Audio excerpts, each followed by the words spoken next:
Let's go.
Hello गुरुजी,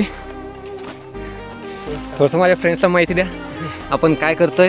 आणि हे आपण बंधाऱ्याचं काम करताना मातीमध्ये आपल्याला मुरड शेंगचं झाड सापडलेलं आहे, तर ते आपण इथे बंधाऱ्याच्या खाली लावून टाकतो. मुरड शेंग हे एक आयुर्वेदिक औषधी बनवतात त्याचं. ओके. लहान बाळांना पोटामध्ये मुरडा झाल्यानंतर त्याच्या शेंगाचं औषध देतात त्यांना. अजून कोणते कोणते प्रकारचे आपण इथं इथे आपण बरेचसे झाडं लावलेत. हे जे आहे ते मातीसूळ आहे किंवा ह्यालाच दीपमाळ म्हणतात. म्हणजे हे जे फूल दिसत आहे तर हे एकावर एक असे फुलं येत राहतात त्याला. ओके. त्याच्यानंतर हा जो आहे तो रायावळा आहे. रायावळा म्हणजे छोटे छोटे आवळे येतात त्याला. त्याचे गुण काय? तो पण म्हणजे तो खातो ना आपण, आणि त्याचा पण औषधामध्ये वापर करतात. ही आहे आढुळसा. शिवाली. हां, आढुळसा म्हणजे खोकला याच्यासाठी आपण त्याचं औषध बनवतो. ओके. त्याच्यानंतर इथे आहे सागर गोट्याचं झाड लावलेलं आहे. परत तिकडं तो जो आहे ती ब्राह्मी आहे. ही जी वेल दिसते ना, हो हो, ती छोटे छोटे पानं, ती ब्राह्मी आहे. आणि हा आहे वेखंड, हा हिरवा. ओके. त्यांचे गुण? ते पण सगळे औषधी. ही निरगुडी आहे. ती निरगुडी. हां. त्याच्यानंतर हा जो आहे तो धोत्रा म्हणतो आपण त्याला. ओके. तो विषारी असतो, त्याच्या बिया. इथे उंबर लावलेला आहे, आंबा लावला आहे. हे आहे ते ह्याला आपण हे म्हणतो पळसपांगरा. पळसपांगरा. त्याची गुण काय? त्याचं म्हणजे आयुर्वेदिक माहीत नाही, पण त्याला चांगले फुलं येतात आणि आपल्या पळसाच्या ह्याच्यामधलं झाड आहे ते. ओके. पलीकडे पण बांबू वगैरे, तिथे निरगुडी आहे. इथे बांबू लावलेले आहेत पण आता दिसत नाही. आपण तरी पण बंदराचे काम आपले किती वर्ष चालणार आहे? बंधाऱ्याचं काम माहीत नाही. आता आपल्याला जवळ उंची वाढवायची ना, जवळपास 40 फूटवर. आणि आपलं टार्गेट आहे कमीत कमी 1 कोटी तरी पाणी इथं थांबलं पाहिजे. 1 कोटी लिटर. 1 कोटी लिटर. हां. तरी अंदाजे आता आपलं किती पण साचलं असतं? हां, आपलं आता किती साचलं असतं पाणी?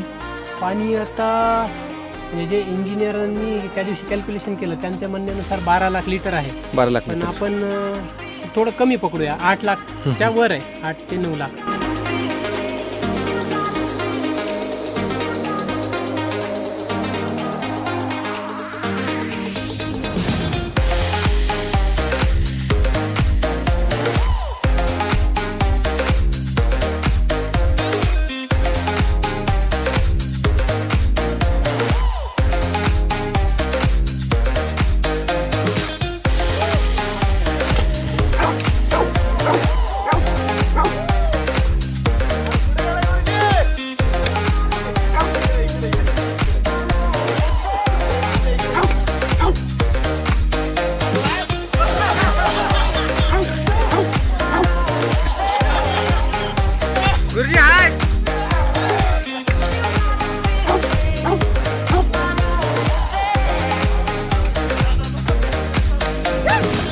थॉर